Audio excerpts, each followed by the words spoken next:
Jahmyr Gibbs to the end zone. Touchdown, Detroit Lions. 14 yards on the strike. Goff to Gibbs. You can't cover that man one-on-one. You just can't do it. Nice job. Jared takes the snap, back looking, throwing middle. Got Amon-Ra inside the 2, to the 1, to the end zone. Touchdown, Detroit Lions. Amon-Ra St. Brown. Amon-Ra St. Brown. Nice job.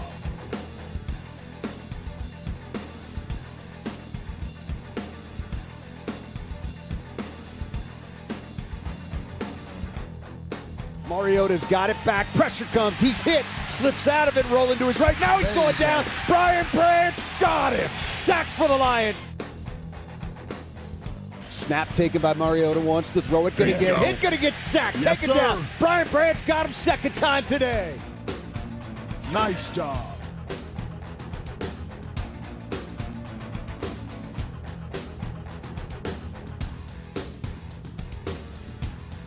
Hands it to Gibbs, running right, runs through a tackle, gets down to the 10, Gibbs through the 5, still fighting, down to the 2, down to the 1, to the end zone! Yes. Touchdown, Detroit Lions!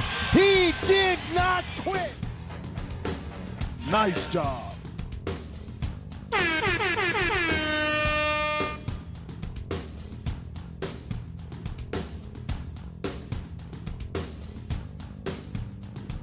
Off to throw again, does, middle, J-Mo, angling to the end. Pressured by Hutchinson, he goes down again!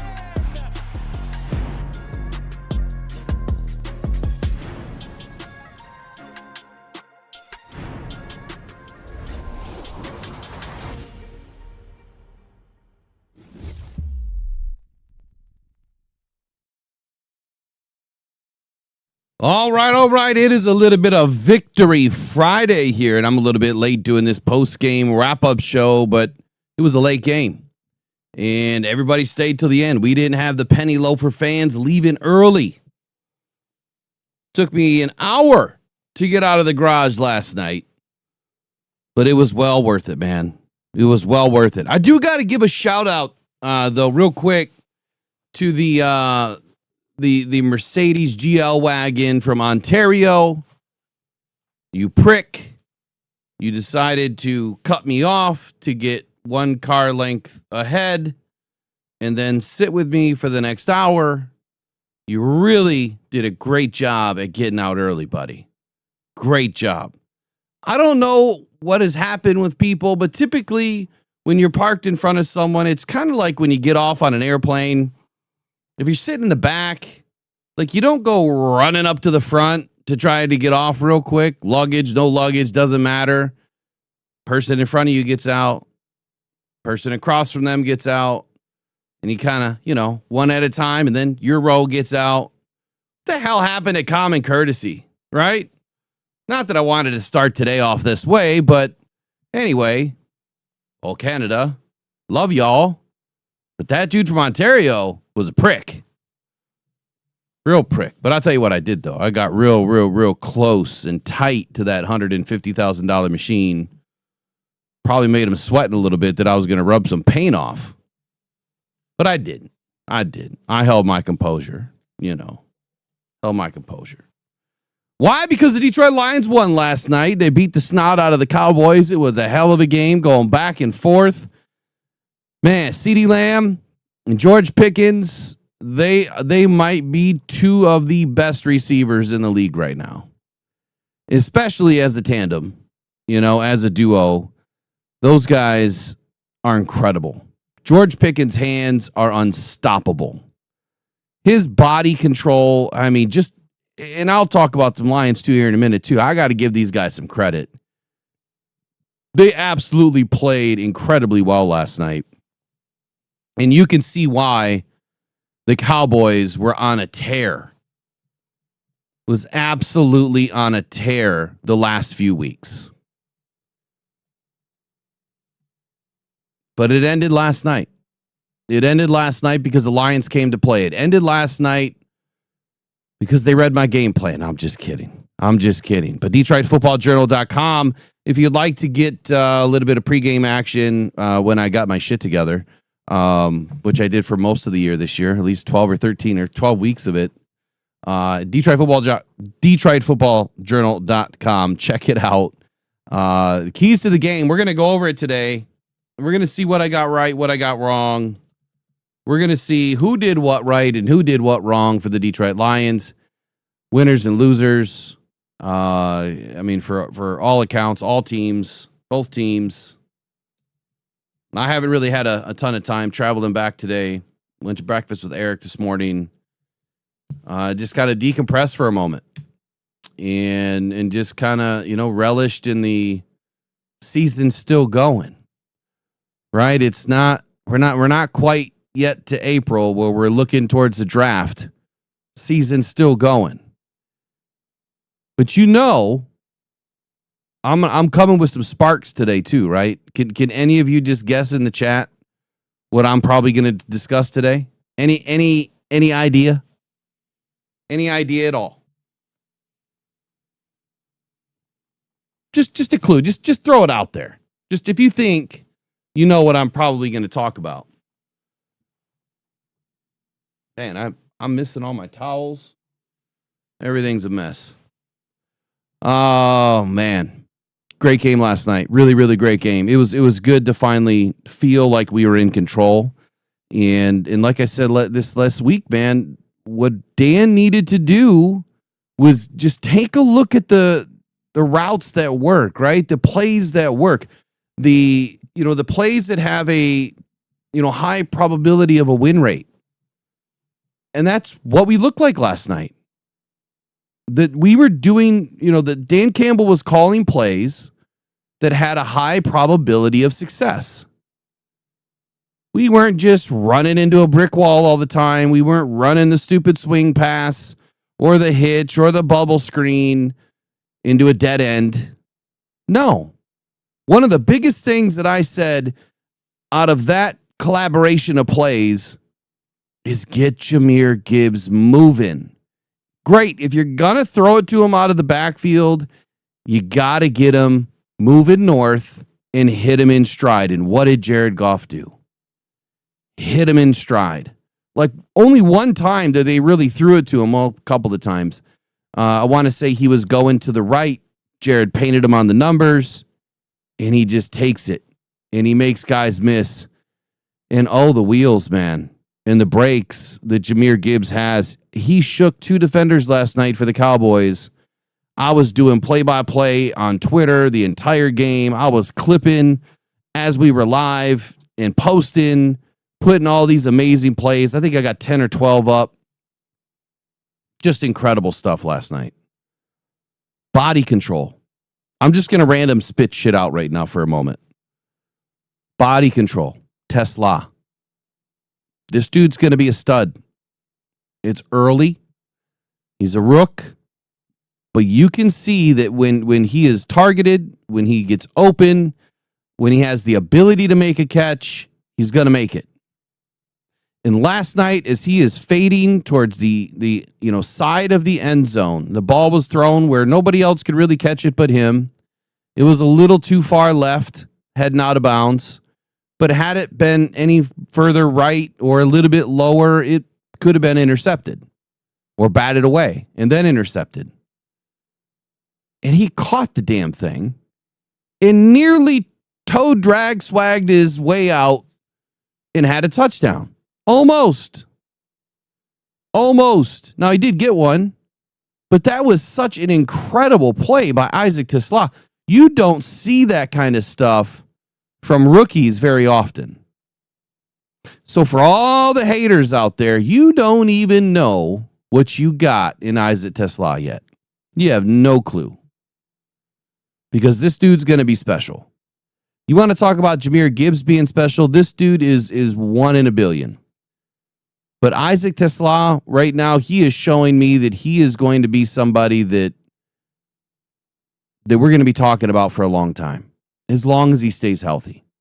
Right? That's the biggest key. He's got to stay healthy. Now, what I expected in this game, I wanted them to go to Isaac Tesla first. kind of take away, from the Cowboys setting up on you a little bit. Of course, they went to Amon-Ra St. Brown first, but 3 straight passes. And in that first drive ends up stalling out. And I'm still baffled as to how that happened. Dan was hitting it, calling the right plays. And then we get into the red zone and it's like, don't know what to call. Could have been a lot better play calling right there. I'm not going to bitch, whine, and complain about a win, right? We're not gonna say I'm sorry for a win. But man, they were dialing it up right away. 7-yard pass and then a small incompletion there. 19-yard run by Gibbs. And then you got a 26-yard pass, a 4-yard pass, and then bang, you get that minus 2-yard run, a sack, and then a field goal. So that didn't work out so hot. But they were hitting it, man. Dan Campbell was in his playbook, and I felt like from that moment on, I told everybody around me, I'm like, Dan's got it tonight. He has it. He's feeling it. You can tell that he's well prepared for this game, and you can tell that he's going to open it up. And he did. He opened it up. Now the defense, I'm just going to spitball for a minute. On the defensive side of the football, we were good, bad, ugly, terrible, amazing. I don't care what adjective you use. All of it. It was a mess, but it was also beautiful. Let me go back into the chat and let's see if any of you guessed what I was going to talk about today. Tom Kennedy's on the list. Absolutely. Pass rush. There it is. The old pass rush. We still need another guy opposite at Aiden, don't we? We do, right? We need to get another guy. Probably 2. Probably 2 so then Aiden can take a seat for a little bit. Catch his breath. He's out there running sprints. Hand fighting, not winning. No, I'm not going to be too negative today.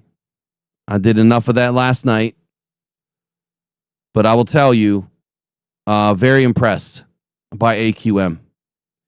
Now, he didn't do it by himself, and he recognizes that. And he will be the first to admit that, and he did. It takes everybody on that defense to help everybody else win. And last night, he had an amazing game. It was a dominant performance. It was a clean performance. Absolute dog. Game ball performance. He ended up getting one. I don't know the last time Aiden's had a stat line like that. I don't. That's a very impressive stat line. Matter of fact, let me open up my Twitter because I don't have anything ready for you. I mean, I literally just got home an hour ago and I've been handling other stuff, applications and all this other stuff to get done. But AQM last night, 3 sacks, 4 quarterback hits, 3 total tackles, and 3 TFLs. Now, I will say this. You remember last night when we got a sack on first down? And I said, man, there it is. Right? There's that sack on first down. I think it was AQM's getting after him. And then what happened on the next play? Take a guess. What happened? You know what happened. We get a sack. They get a first down. That sack didn't mean squat on first down, did it? It was fun. It was exciting. Crowd goes crazy. Right? That's what it's all about. The big splash plays. Everybody loves them. But then all the air gets let out of the tire as soon as they go on and get a first down on the next play. At some point, you're all going to come on over to my side a little bit more, and you'll realize I'm not just selling you, I'm not selling you on something. That's not my goal. My goal is to maybe get some more people to understand that first down and second down, yeah, it's great to get sacks, but I want to see those on third and fourth down. I want to see TFLs on first and second down. Yes, a TFL on a quarterback is a sack, right? And I was explaining this to my dad last night too, which, I mean, he knows this stuff. We're having a conversation. And I said, the reason why I'm so in love with TFLs is because when you think about how many weapons you have on the offense, you have up to 5 on any given play. So you have a 5-to-1 ratio to get a TFL than you do a sack. 5-to-1. See, a sack you can only get on one person, and that's the quarterback.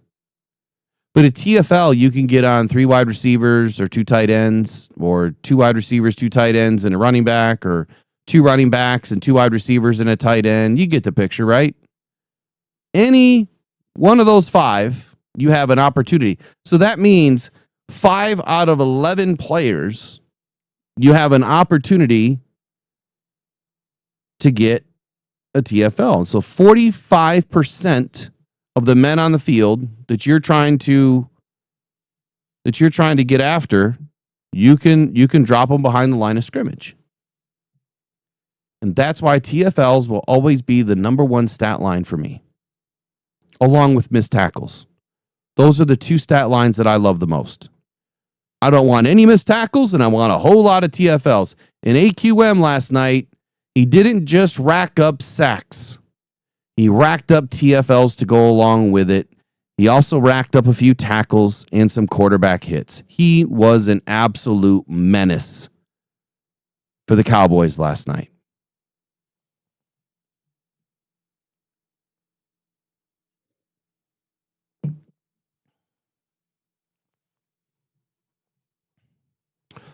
Attila says you're all caught up. You can listen to me at 2 times speed. Man, I don't know how people can do that.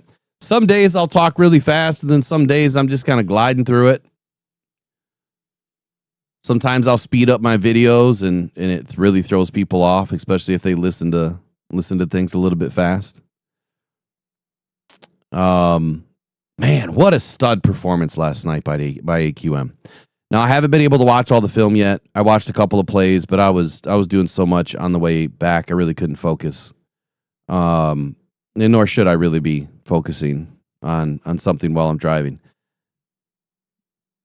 But Aiden Hutchinson last night, I warned everybody that he's gone up against, second and third fiddle tackles before, and it hasn't had a ton of success. And I'm not going to give a bunch of excuses like being held or chipped or double teamed, whatever the case may be, or, hands to the face. And everybody deals with it and they don't get called. Those refs last night were atrocious. Terrible. And it's embarrassing for the NFL on Thursday Night Football. And I'm glad that so far today we haven't heard a ton of fans just completely off their rocker about it, other than Cowboys fans really upset about the refs. And I don't know how they could be upset about the refs. I hear, I've heard this one all day. I can't believe that you called offensive pass interference on that play on Ferguson. Well, guess what, Cowboys? That play should have never happened. Why? Because number 70 false started again and again and again all night long. All night long. So that play should have never started, which means the penalty wouldn't have been called. Remember, every action has an equal and opposite reaction. It just so happened you didn't get the false start till they called something else. Was it a makeup call? Maybe. Did they miss the false start? Probably. So when they're over there talking about it, they're probably saying, look, we missed the false start. Probably should have thrown a flag. We didn't. Was there any contact over here? Yeah, there was a little bit. Is it enough? Probably not. Maybe the refs tried to bail themselves out because they looked pretty silly last night. As far as the safety, I'll comment briefly on it because I need to do a little bit more digging. I looked through all the NFL rules last night. Honestly, try Googling safeties on quarterbacks. I don't know why I can't find a whole lot, but I couldn't find a whole lot last night. I was trying to watch plays of quarterbacks getting sacked in the end zone for safeties. Please email me a bunch of links if you do find them. I just can't find a ton. But the way I understand the rule is this. The rule that they used last night that is implemented for running backs, quarterbacks, and wide receivers that are trying to run out of the end zone. And what I mean by that is when you are backed up on the 1 yard line and your running back, is 3 yards, 4 yards, 5 yards behind you in the end zone and you're turning around to hand the ball off, well, that player is heading out of the end zone, right? They're going north, south, whatever direction, doesn't matter. They're going north. And if they get tackled behind the line of scrimmage, but that ball just happens to reach over and get beyond the line, the line of the end zone, well, then it's not a safety. Now you're just at the 1 inch line. And I found a perfect play that kind of represented that, and that was Jared Goff getting sacked last year, I believe week 4, Seattle Seahawks. He was getting tackled in the end zone, and he's reaching with that football to try to make sure that it's not a safety. That's what that rule is for. That rule is not for a quarterback who's sitting there in a position to pass that just gets swallowed up and lifted off his feet and sacked, 3 yards deep into the end zone. It doesn't matter where he was contacted at all. Otherwise, you're just down. So from now on, we can just go and touch you. This is tag football now. Just, you're down. Okay, it's over. Because that's what the refs are telling me. All right, that's what I'm getting from that play then. Yeah, I'm just going to tap you and you're down. It doesn't work that way. Otherwise, Derek Barnes, when he missed that sack on Dak Prescott, 3 years ago, or 3 seasons ago, that he would have been down, right? Because he brushed up against him. So pure bullcrap call. Every analyst that I heard and everything that I've read on Twitter, everyone is saying we're running to the defense of the Lions. Like, how egregious was that? And that's what really got the fans upset last night. I mean, early. We let the refs have it. We let the refs have it. So the rule was misplaced. And I think that the NFL and the refs just think we're stupid. That we're not going to go and look. Go look in the NFL rule book, because I looked at everything underneath safety. Doesn't say anything about the quarterback. Doesn't say anything about the ball. Nothing. Doesn't say anything about it. Doesn't say anything about that kind of a play. So they're either going to have to adopt some new rules, or if you go look further, right, when a running back gets handed the football in the back of the end zone, then you'll probably see that rule. So misplaced rule.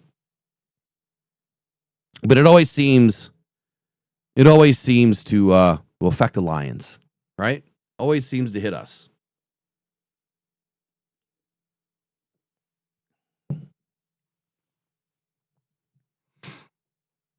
The most disturbing news of the day, Brian Branch.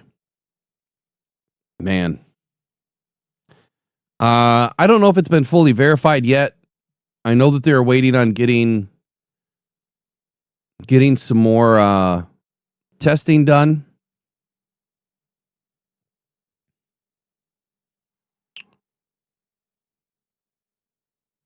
But what I read a little while ago is that he did suffer a tear in his Achilles. And if that's the case, he'll be done. He'll be done for this year and the majority of next year. I know that there's a lot of fans that are hopeful he'll be able to play next year. That would be a really incredible return. And I think if anyone could do it, Brian Branch can do it. What I was disgusted by last night is Packers fans, Cowboys fans, and other fans saying, you get what you get because you deserved it, Brian. Branch deserved it because he's dirty. What kind of shit is that? Brian's not a dirty player. He's a hard-nosed football player. But to stand up on somebody and say he deserves something? Nobody deserves to have their career potentially taken away from them. Right? Everyone makes mistakes. Branch does the best job he can. It's a rough sport. It's a bang-bang play. He always seems to have his helmet up, or at least his face up, trying to see what he's hitting. But even your face mask hitting a helmet is still helmet to helmet. I don't ever really see Branch trying to lead with the crown of his helmet and trying to intentionally hurt somebody. And sometimes the way that your body is angled flying through the air, it happens. You can't control everything. And you definitely can't control anything when you're flying through the air. But he didn't deserve it. And to all the other fans out there saying, why did you have Brian Branch in at the end of the game? Do I really need to answer that? Dan Campbell is not some crystal ball on the football field and rubbing a crystal ball and saying, are we going to win the game? Shaking the 8 ball. Are we going to win? Oh, yes. Okay, Brian, you can get out now. It's not how it works. Your starters start, your starters finish. Yeah, if you're blowing people out by, 20, 30 points and there's no hope that they could ever come back, yeah, you'll try to get some players out. You absolutely will. But there's not enough players to go fill every position. So the two stupidest things that I saw was blaming Brian Branch and saying he deserved it, and then Lions fans saying, blaming Dan, why the hell is he in the game? Get real, people. Come on. Brian played a good game, as good as he could. I think he got beat on a few plays. He got torched on that touchdown by, was it Flournoy? Amik Robertson got torched, and man, BB was nowhere close to doing his job as a free safety in that position to make sure that he covered the top. But who would have thought that guy would have been able to beat Amik Robertson? That dude has a very bright future. Amik was getting torched all night. I don't care if it was Pickens doing that little loop that he does. Like, after the second and third time, it's like, hey, when he catches the football, he's going to plant and turn. So whatever way he's facing when he catches it, just go the other way, because that's where he's going to turn. And every time he went the other way and he turned. Same thing with CeeDee Lamb. They have some really good receivers in Dallas. Really, really, really good. They're going to be great next year. Season's all but done for them, I think. Brian Branch, man, wish you nothing but the best. I hope that his healing, obviously his rehab, his surgery, I hope it all goes well. I'm sure it will. And if anybody can get back next year and play, it's going to be him. I'll give you why my thought is he's done more likely for the entire season next year. Grade 1, grade 2, minimum 4 weeks, can be up to 6 months. Grade 3, definitely 2 months, more like 4 to 6 months. Grade 4, a full rupture, tear. That's the difference. Is it a full rupture or is it a tear? I don't have the definitive answer on that. If it's a grade 3 tear, could be 6 months. It could. It just depends on how fast he heals. It depends on what treatments he gets. Is he going to do a stem cell treatment? I don't know. No idea. But I'm sure he's going to do everything he can to get back. If it's grade 3 tear, then he has the best opportunity. He has the best opportunity to get back within 6 to 9 months. But anything beyond that with a rupture, it's a minimum of 9 months usually. Minimum. And more likely, 11. It's not an easy thing to come back from. My son injured his Achilles in his junior season. And he's now, over a year out of high school. Still struggles with pain. It never goes away. So everybody's different. These are, top tier athletes. I'm assuming he'll have the best of the best care and surgeons and rehab and everything else and all the latest technology to be able to heal it up even better and quicker. But I have a feeling he's more likely done. at least through probably week 9 of next year is my guess right now. At least week 9. At least. Or you could put him at week 14 right now if it goes 12 months. And so then what are you going to do with him? Are you going to bring him back in the last couple of weeks of the season when he hasn't played the entire season? I don't know that you would burn a roster spot that deep into the season, or if you would just shelve him for the year and let him get fully healed. And God, I hope he comes back to be the same player. It's a long time off of football.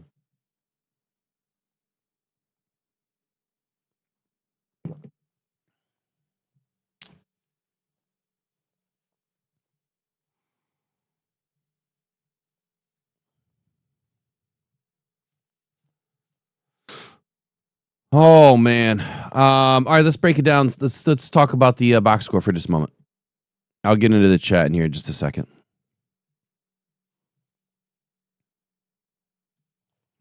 All right, Lions started off with the football. Cowboys clearly knew that they were going to have a fight on their hands. Oh, their kicker, by the way. My God, dude's got a leg for days. He's got a cannon for a foot. What an amazing kicker for Dallas. Best kicker in the league right now. But anyway, Aubrey kicks it off 59 yards, and Jacob Sailors returns the ball 30 yards. Sailors, and I guess before I go too far, forget the box score for a minute. We still got more players to talk about. Sailors and Tom Kennedy. You guys are not going to like this. Tom Kennedy is better than Khalif Raymond.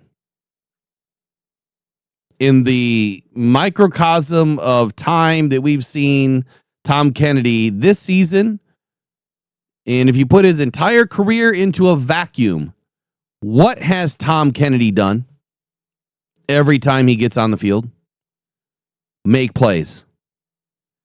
Who has Tom Kennedy been since he's been in Detroit? Reliable. Dan Campbell says that all the time. This is why we trust him. This is why he's on the vet squad. We trust him. Dan, you need to trust him a whole lot more. Because if you look at what Tom Kennedy and Jacob Sailors have been doing together, but just Tom Kennedy on his own, this dude has been vital, critical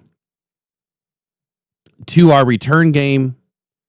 He's made some incredible catches in the pass game, and he's been 1,000% reliable.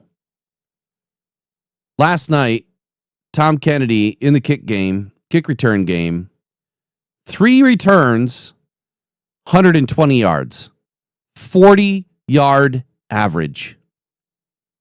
That's insane numbers. But to make that even better, our other guy, Jacob Sailors, 5 returns, 141 yards with a 28.2 average with a long of 30.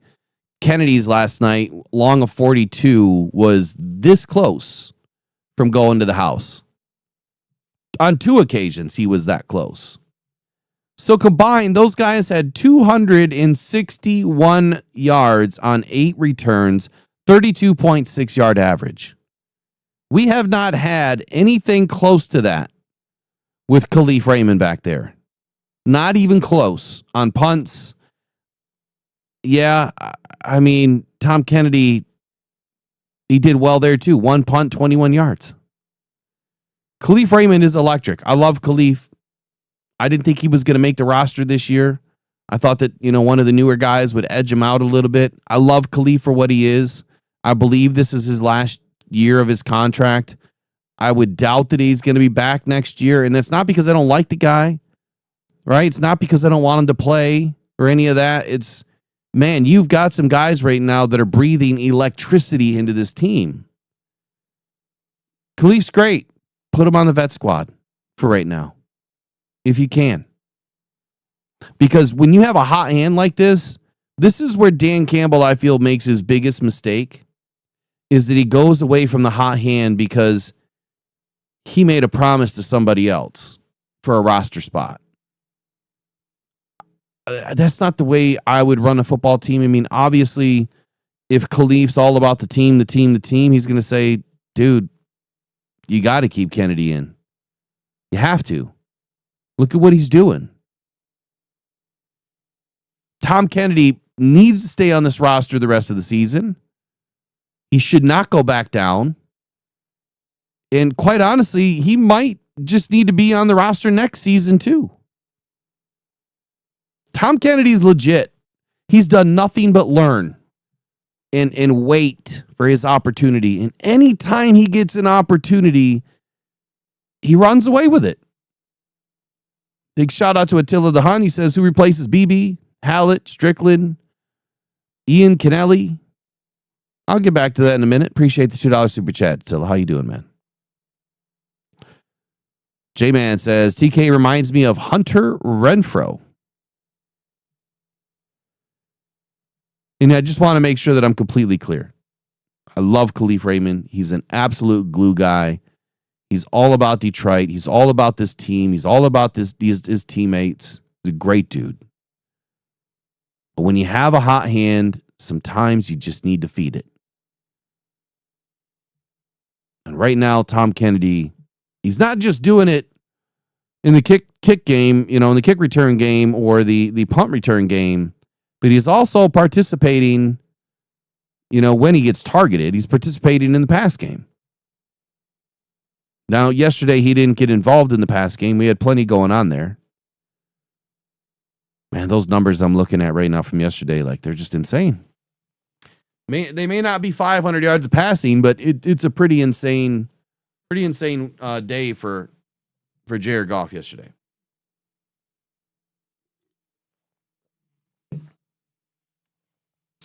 All right, David Montgomery. David Montgomery was 6 of 60 yesterday. He led the charge. Exactly what Robbie One said was going to happen. That you got to get the ball to David more often and let him get working. Something happened yesterday I did not expect to have happen. Now, I didn't really take into consideration that Frazier was going to be in it at all. But he was. He was a lot more. Obviously, started the game.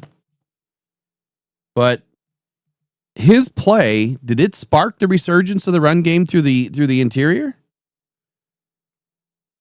Because I did not expect us to attack Quinnen Williams and do a little bit more of that inside duo game, inside zone. Well, they did. And when they did, they had some pretty good success. Hell, David Montgomery, I put it on replay, and I was showing my dad, I'm like, look at this. David Montgomery went through the worst hole possible, squeezed his way through, and then dragged the entire Cowboys team with him to the end zone. Right? Everyone's clawing at him, pulling on his shirt, trying to keep him down. If he would have just bounced it to the outside, he had all day on that play. All day. But instead, he went right through that little hole and made it work. And we're attacking these guys where we are expected probably to kind of go away from. And anytime we run the football, obviously towards the right side, we do a lot better than we have to the left side. Yesterday, they could run it pretty much wherever they want. Now, they didn't put a ton of yards on the ground. We still broke 100 combined. But that's because the Lions did what I expected them to do with Jahmyr Gibbs. And that was to get him out in the slot and allow him to just go make plays in space. And that's what the Lions did. Jahmyr Gibbs put up 7 receptions on 7 targets. That's right, 100% on the day for 77 yards. I don't know if you're a betting man or a betting woman. 777, 11-yard average on 7 targets. I don't know how you can hit the numbers any better. You know how some people are with numbers. Incredible day for Jahmyr Gibbs. 77 through the air, 43 on the ground for a perfect 120 on the day. How many yards did I say Jahmyr Gibbs was going to have? Combined. 125. That's where I had Jahmyr Gibbs all week. I said 125 is about right for me. I was only 5 yards shy. And I expected Jahmyr Gibbs to be heavily active in the pass game. You have to take some of that pressure off of Jared Goff. You have to put guys in position to win. It's exactly what they did. It was fun to watch, man. And those guys were having fun. You could see it. They were having fun. David Montgomery set him up. Jahmyr Gibbs knocked him down. But both of those guys yesterday getting a touchdown.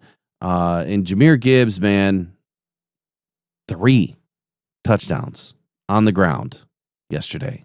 Again this season, another 3+ touchdown game for Jahmyr Gibbs. He is now tied Barry Sanders for the most touchdowns ever under the age of 24. And to level that up even one more, Amon-Ra St. Brown yesterday decides to play, but he didn't just come in to be decoy like I thought he was going to be. He had a good day, right? It wasn't his best day ever, but 6 catches for 92 is a pretty damn good day. 15.3 average, no touchdowns through the air, 9 targets. So he pitched about a 67% day, but he did exactly what I wanted to see. What did we talk about yesterday? Crossers. We needed to see the deep crossers open again. Amon-Ra St. Brown was hitting them. Jameson Williams was hitting them. Jahmyr Gibbs was hit. Everyone was hitting on the crossers. Amon-Ra St. Brown now has the most receptions of all receivers ever in the history of the NFL in his first 5 seasons. And he still has 4 games to go. And he has 10 days off to get healthy. Amon-Ra St. Brown and Jameson Williams are now Detroit's first set of teammates to each log at least 800 receiving yards and 6 TDs through the first 13 games of a season since Herman Moore and Brett Perriman. And those were some electric years back in 1995.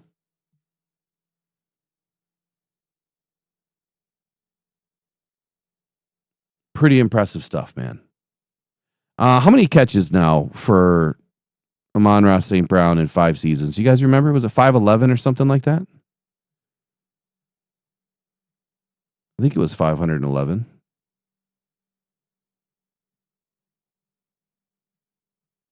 I didn't get a chance to really dig in and look at all the Lions PR stuff. How about this one? Jahmyr Gibbs is also the 7th player in NFL history to produce multiple seasons with 1,500 scrimmage yards and 15 TDs through 3 career seasons. The 7th player in NFL history. And I know I was talking about some of this stuff a couple of weeks ago, but he's in bed with guys like LaDainian Tomlinson, Sean Alexander, Barry Sanders, Edgerrin James, Billy Sims. 3 Detroit Lions on the same list. Terrell Davis, one of my favorite running backs ever. My goodness, the Lions just dominate. We seem to always find an amazing running back. But this time it's different. This time, this running back's going to end up with a Lombardi. Hopefully this season. And last night, there wasn't really anything the Lions could do, but there was some times where the Lions' offensive line just looked terrible. And the guy that I warned everybody against, I said, how crazy is it going to be that James Houston comes back to Ford Field and gets a sack on Jared Goff? Well, he did that. And he beat Penei Sewell clean. That's the shocker. He beat Penei Sewell clean. It almost kind of made him look silly. It was that clean. James Houston last night for the Cowboys had 2 tackles, 1 sack, 1 TFL, 1 quarterback hit. My question is, why the hell did we release this guy?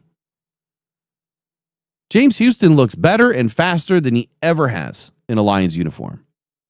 I think Aaron Glenn kind of ran him into the ground, was misusing him. not allowing him to go and succeed and be the player that he could be and what he does well at, do the things that he does well at, instead of forcing a round peg into a square hole all the time, saying, nope, you got to cover tight ends on third down or second down. You got to run 40 yards downfield and break an ankle. No. He looked good. And you know what? Sometimes you need a third down pass rusher. Sometimes you do. Sometimes you need a specialist. Imagine where we would be right now if we still had James Houston with AQM and Aiden. That'd be a pretty deadly trio of guys to go in and mix it up. Especially when you can bring James Houston back a little bit and drop him into it as a linebacker or rush him off the edge on the other side of AQM, or if he had to drop into coverage, he could. But man, he looked good. He looked good for a moment last night.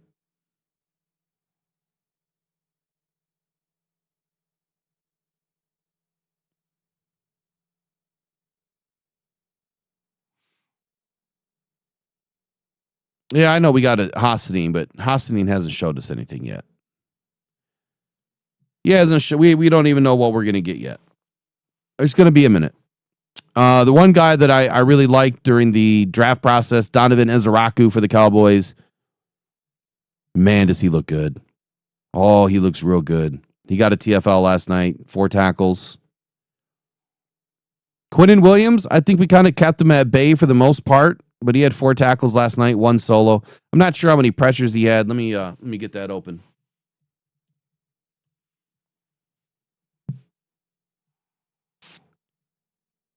It was funny yesterday. I was timing Jared Goff, and when the ball was coming out, how quick the pressures were coming.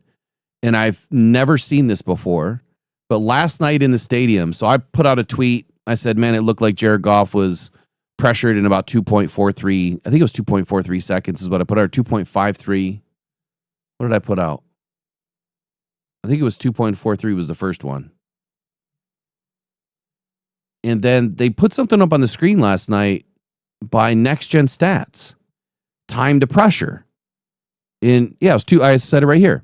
Lions moved the ball with ease into the red zone. 3 straight passes completed for big gains, and then the play calling fell apart. I said the third down sack of Goff was pressured in 2.43 seconds, according to my stopwatch.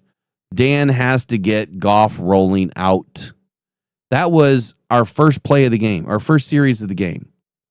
And then what we saw shortly after that was Jared Goff rolling out, Jared Goff rolling back.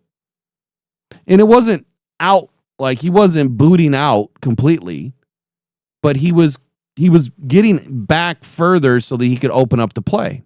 He was rolling out a little bit left and right. Jared Goff was doing a lot last night not to take sacks. I think we only gave up 1 sack, and that was because of Jared Goff.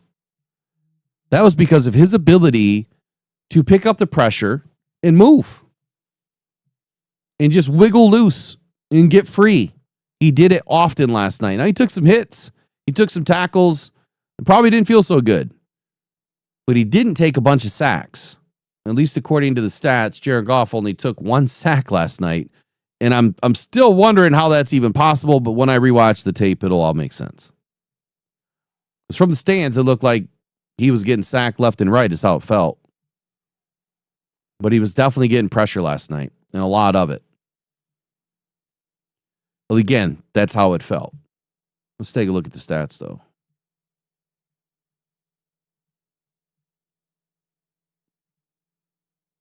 And I got to find this time to pressure stat in Next Gen because I've never seen that.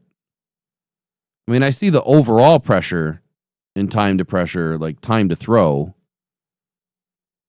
But I've never seen the time to pressure. And if they're doing it individually for players, that would even be better yet.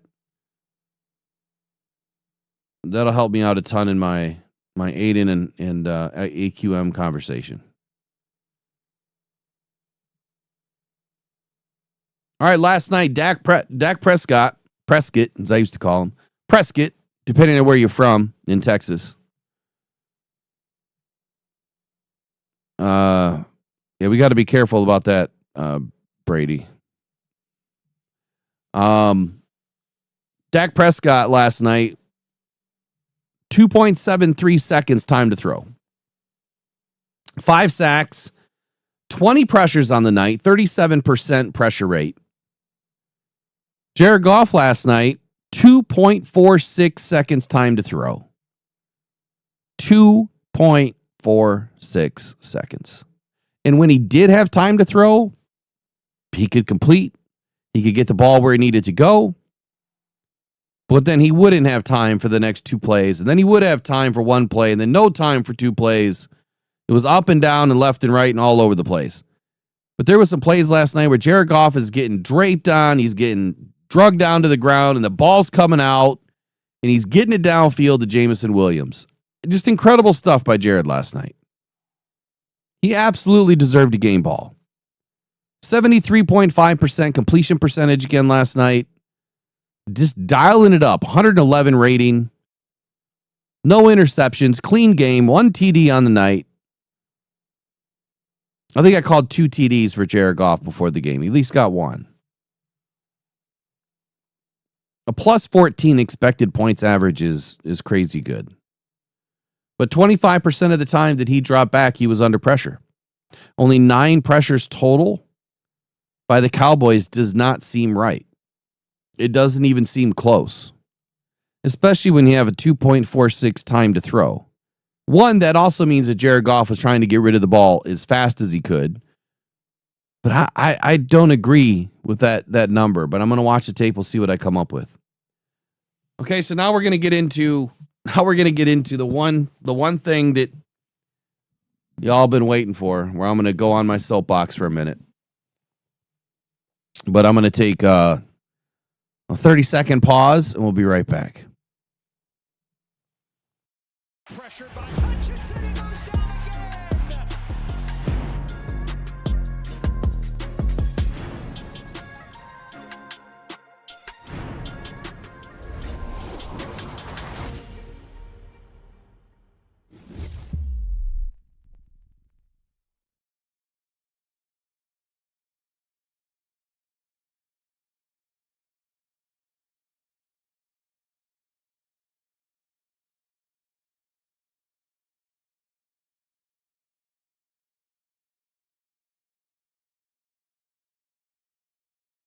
I was trying to do this new overlay thing, so YouTube launched some new features.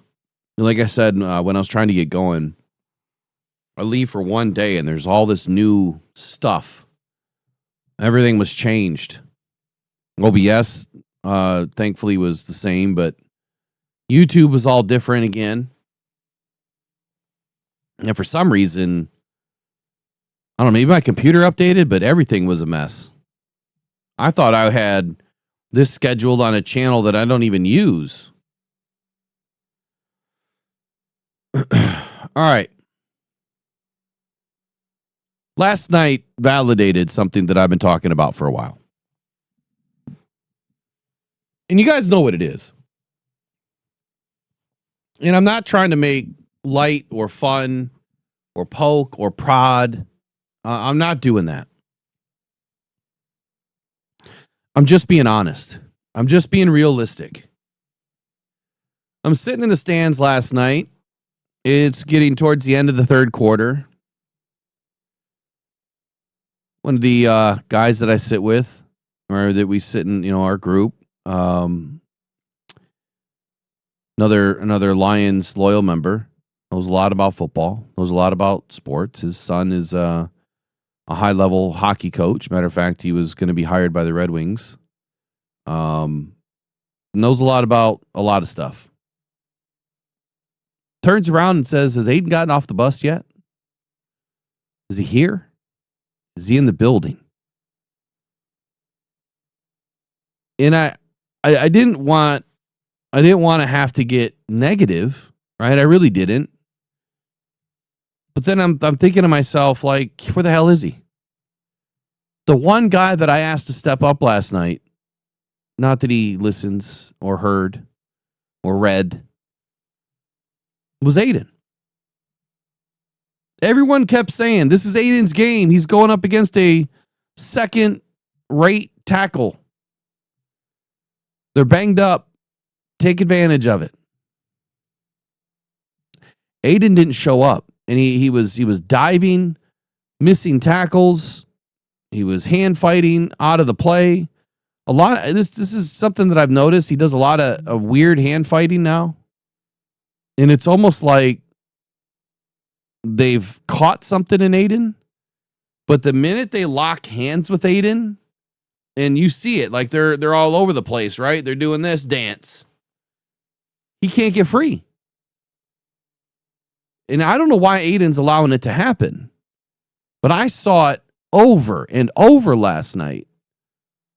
That they would lock up his hands. They would grab his hands, which is not a hold. And they're hand fighting all over. But it's not like your typical hand fight. If a tackle is going to come up and do that to you, you just got to swipe and chop. Swipe and chop. Don't engage like that. Swipe and chop, push him out of the way. Grab him by the shoulder pad and throw him down. Can't be doing that. Ineffective. It prevented Aiden from getting into the backfield. He was getting stood up. And he was not doubled a ton last night. He was not tripled. And he definitely wasn't chipped a whole ton.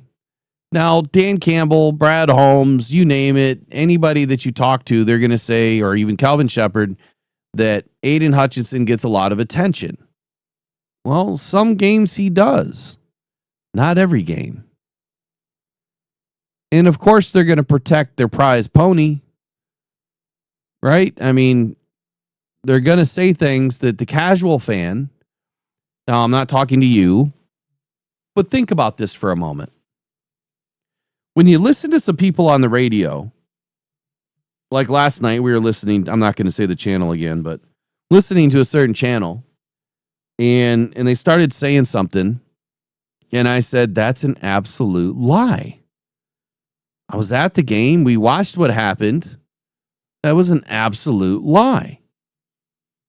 I'm not going to say, I don't want people to think that I'm just totally negative against this channel, but not YouTube, radio.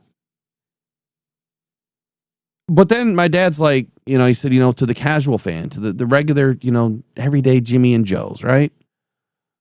That listen to this stuff that maybe don't have a ton of time to invest into learning or watching film or even just watching every game. Maybe they didn't even watch the game and they're listening to hear what happened in the game. And you trust these people on the radio or on YouTube or wherever you get your media and news from to tell you the truth, to be honest, right? To kind of give you good football information, what happened in the game. And I'm hearing a bunch of filth and crap and stuff that's not even happening. But to the casual fan, they're going to be like, oh, okay, that makes sense. So when someone comes up to the mic and says, yeah, Aiden's getting a ton of attention. And that's why he's not able to get home. But that guy over there that everyone's been saying that we need to replace, he just went and whipped everybody's ass. Why is that? How is it that AQM can come into this game and completely wreck it for the Cowboys and help win it for the Lions? Without AQM in this game last night, I don't know that we win. I think that was going to end up going down to the wire then at that point if he doesn't do what he did. And yeah, we could have the conversation about Davenport too because he didn't do much last night, but I have to watch the film to see what he did do. Right? How did he perform? He only had one tackle on the night. I don't know how many snaps he got. No clue. Probably wasn't a lot. But anytime AQM touched that field, he did something with it. Aiden's on the field just as often, and he's not producing. And that should worry you as to why he's not able to produce. Now, Aiden does do things that helps the rest of the guys succeed. All right, he's part of the equation. He's part of the team. He's a part of winning. He's a part of losing, just like everybody else. But the one most important thing that we need to see is that when it is time to rise up and make a difference, that he can do it. And last night it didn't happen. But as we're sitting in the stands, and I'm watching Aiden miss all these tackles, missed opportunities left and right, and nothing really happening, I'm like, here's what's going to happen, Jim.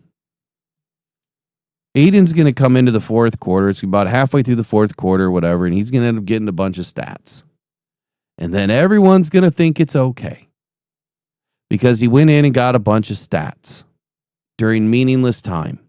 When you have a 2 or 3 possession lead or a 2 or 3 score lead, and then he finally gets some stats. Pressures, though.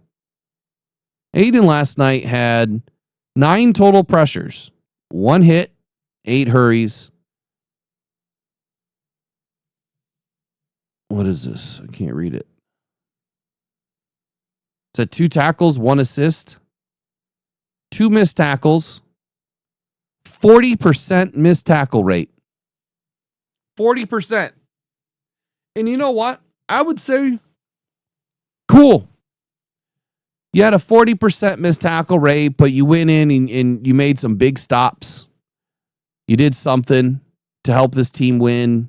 You had 1 stop. That's it. That's the extent of his stat line. Now, Jack, on the other side, or on the other hand, he had 1 pressure, 1 sack, 6 tackles, 5 assists, but 5 missed tackles for a 31.3 missed tackle rate, but 4 stops and 1 forced fumble.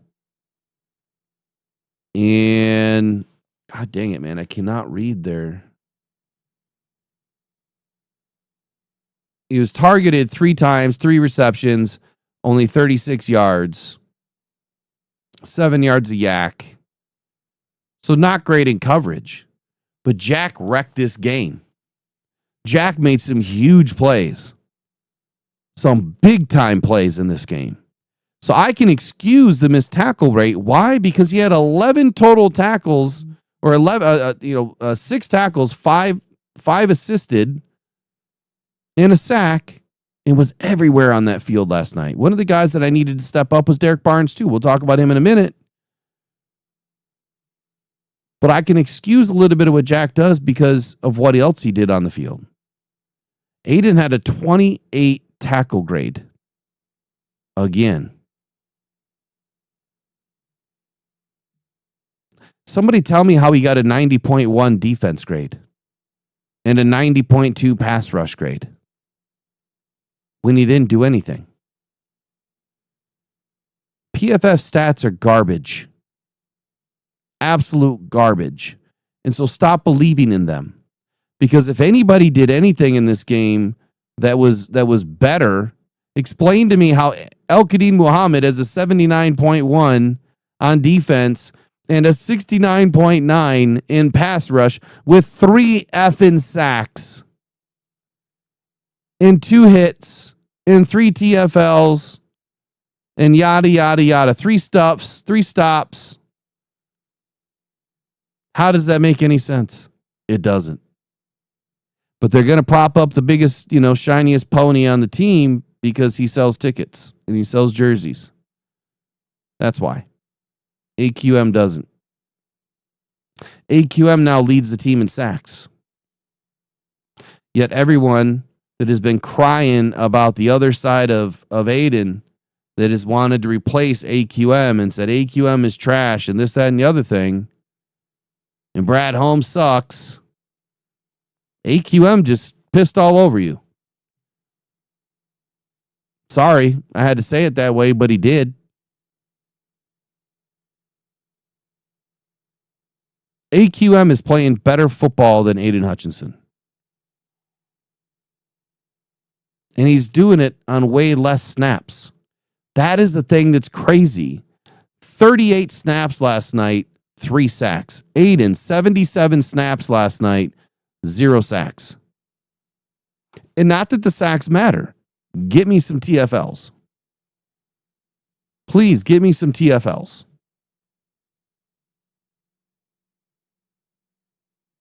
I don't see TFLs recorded on this stat line here. And I don't know why they're not for PFF. PFF is dumb.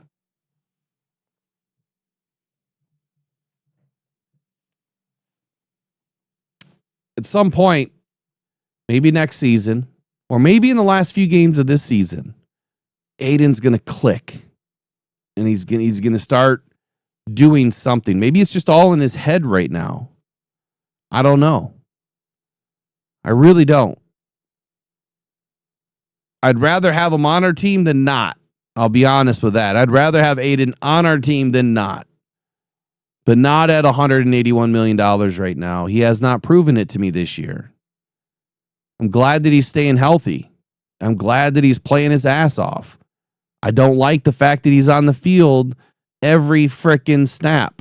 And that is not an excuse. You cannot give Aiden an excuse for playing every snap. Do you know why?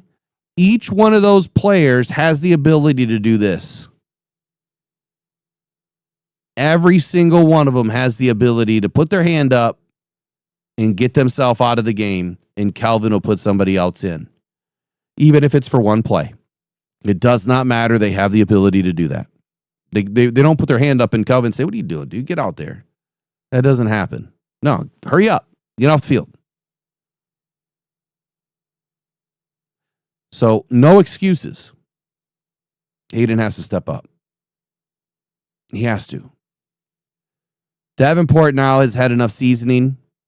He's been back for a couple of games now. So now I'm expecting the same thing out of Marcus Davenport. It's time for him to do his thing. Now, he does a lot with the bull rush. He does a lot with collapsing the pocket. He does a lot with setting a really good edge. I mean, last night, Javonte Williams couldn't go anywhere. He couldn't. He had 67 yards on the night.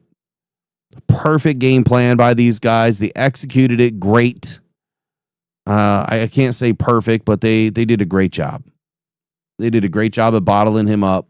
I have no idea until I watch film if we put any sort of a spy on Javonte Williams, but the film will tell me. It'll tell me a little bit anyway. You can kind of tell where these guys are at, what they're doing, who they're covering. But am I wrong?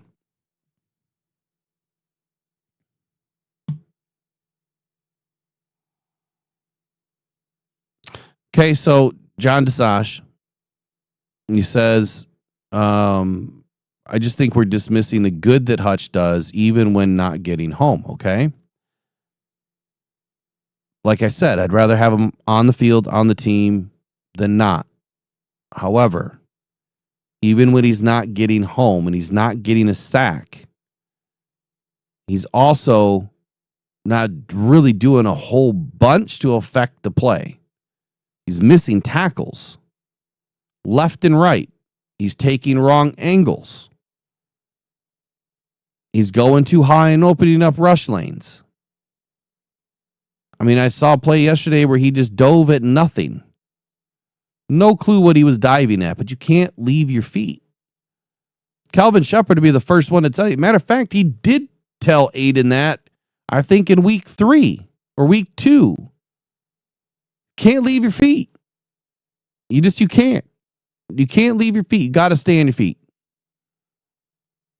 You remember when he was kind of bouncing around, protecting his leg or whatever he was doing? He's kind of hopping. He was hopping. I don't remember which game it was, but he was hopping around.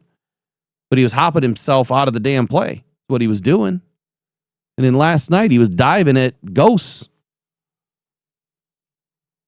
So I understand your statement, but my question is, what did he do then last night that helped the rest of the defense? And again, it's not like he doesn't do anything. Like, I could never say that. Aiden does do stuff. I have to watch the film. I quit watching Aiden because I wanted to watch AQM. I wanted to watch him cook last night. He was unstoppable when he was in there. He was really impressive to watch last night. They didn't have a plan. But you'll notice here, you know what? I'm going to pull it up right now. Pull up the film room. Let me break it down a little bit. I'm going to go right to the sacks.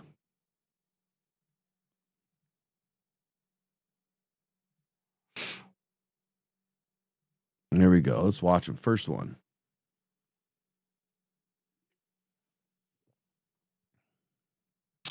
El-Quadin Muhammad. Dak Prescott's in shotgun. And so here we go. We'll see what the end result of this was. With the Cowboys right now, our second quarter, 10 minutes and 4 seconds. It's 3rd and 10. 3rd and 10 at the Detroit 15. This is when sacks matter. They ended up getting a field goal after this. We got a 3-man front. Another thing that I called. And he got in there and got to Dak Prescott. I shit you not. Ready? 1,000, 1,000, down. 2.6, 2.7 seconds.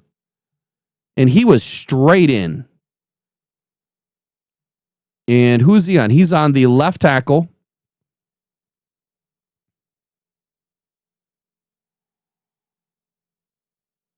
Three-man front. Exactly what I wanted to see the Lions do last night. They got out wide. Now watching Aiden on this play. So Aiden's out wide on the other, even wider. Okay, so I see the scheme here. I see the game. So Aiden does his spin. El-Quadin Muhammad's coming up top. Aiden's going to come in underneath. So that's the games that they're playing. Aiden spins to go inside so that Prescott can't take that lane. El-Quadin Muhammad's coming over top. So when Aiden spins, he helped El-Quadin Muhammad get that sack. Because Dak Prescott couldn't go where he wanted to go. He had to pause. That was enough pause for AQM. So we're going to give some kudos. We're going to give some kudos to Aiden on that play. All right, next one. Ali McNeil finally, gets off to Schneid here. Goes in and makes a play.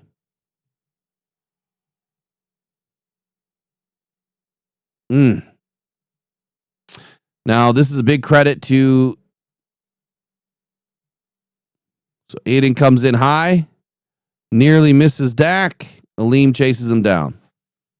So this was a sack by default because Dak ended up trying to throw the ball away. I think it was intentional grounding. And they ended up calling it a fumble. Didn't they? A fumble. Come on.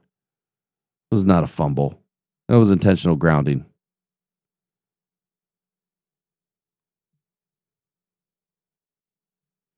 All right, on the next sack, El-Quadin Muhammad. Let me pause it. It is 1st and 10. They ended up getting a first down after this. I'm pretty positive. So we go in and we sack them. And then they end up getting a first down on the next play. But you have DJ Reader, Tyleek Williams, El-Quadin Muhammad, Aiden Hutchinson. Rolling with a 4-man natural front. Oh my, this is that play where Tyleek just absolutely bull rushed that right guard or left guard. I mean, just instant. Instant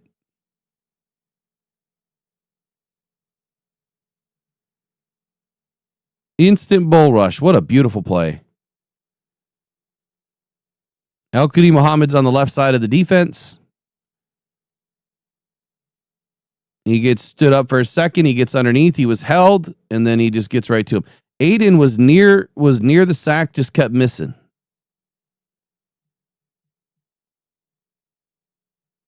Aiden gets a chip. I don't like Aiden's route on this one.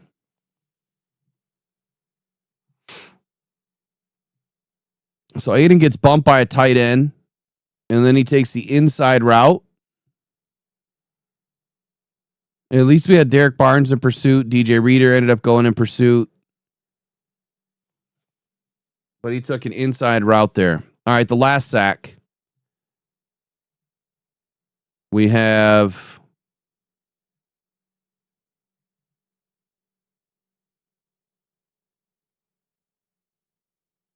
Aiden got pancaked on this one. What happened here? That's a tight end pancaked Aiden with a shoulder check. And Al-Qadi Muhammad came free, solo, all by himself. They ran a double team on DJ Reader.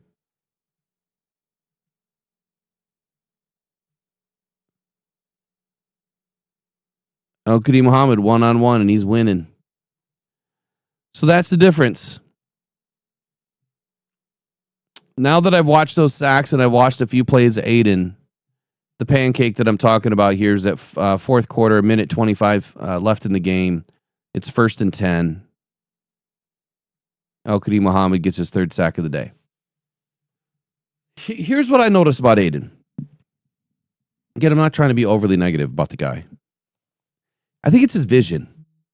Like, he's just running to run. He's just going to go. And there's like a plan that's maybe missing. Like, okay, yeah, I know you want to go get the QB, but you got this tight end right here, and you got this tackle right next to him, right? You know that tight end's going to try to chip you. You know he's going to do something. So have a plan for him. Don't just look on the inside and go and be blind to this side and he got shoulder checked and he landed on his ass. Can't do that. You need to go in and you need to make first contact. Take that tight end out of the game. Go in and throw him down. Swipe his hands. He's coming to shoulder check you, man. Put a stiff arm out. Matter of fact, go in and take that tight end and slam him into the tackle and then get around both of them. Because now you clogged up the lane and you got both those guys. You got the tight end off his route and you got the tackle all miscombobulated and you just go around the other side.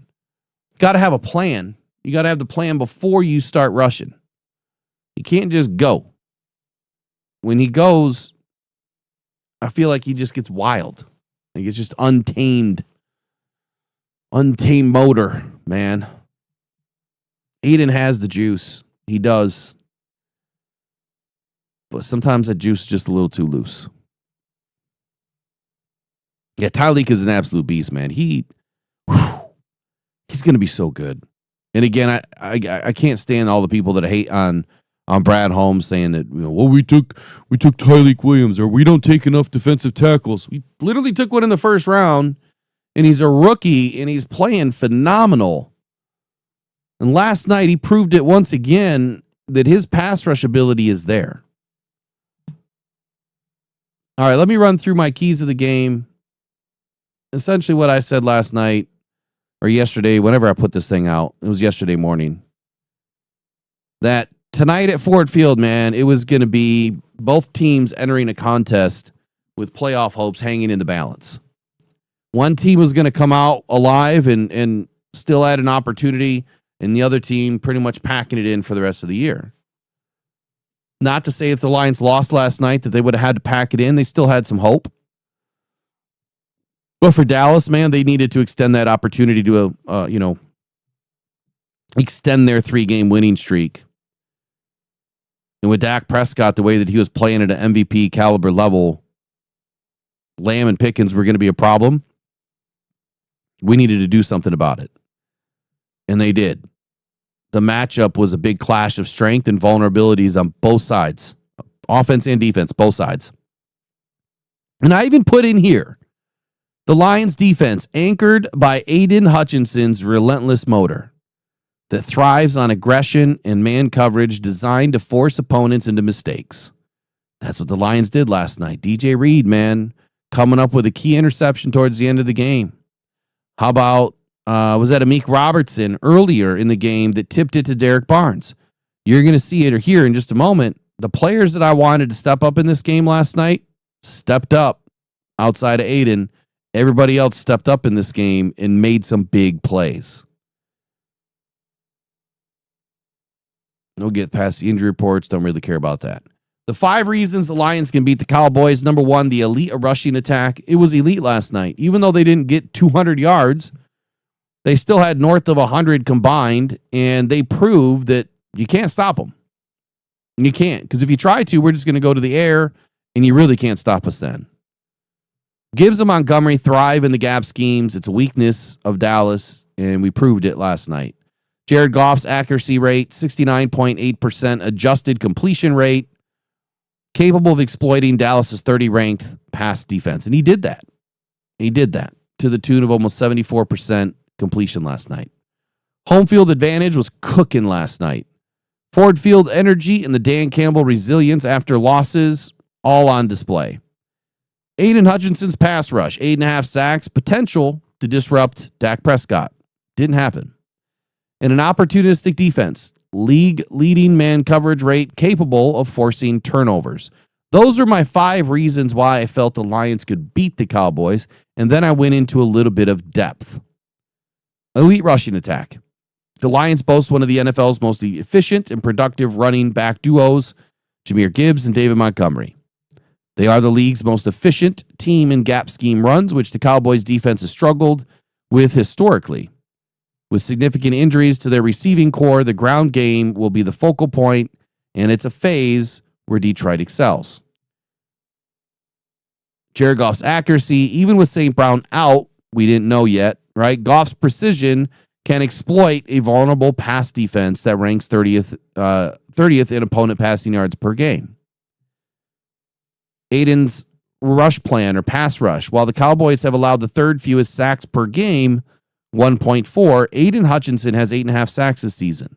The Lions can generate pressure, and if they can force Dak Prescott into uncomfortable situations, they can create turnovers that swing the game. And they did. Lions being opportunistic, and despite the injuries in the secondary, the Lions lead the league in the man coverage and have had success with it. If the defense can force a turnover or 2, especially when Prescott has been vulnerable to interceptions in his career, the Lions can win the possession battle. And they did just that. Well, there's at least 2 major calls. 3rd one, home field, yeah, whatever. So that's 3. Jared Goff's accuracy, that's 4, because he was very accurate last night. And our elite rushing attack, that's number 5. So 5 good calls there. How could the Cowboys beat the Lions? Well, Dak Prescott's hot streak.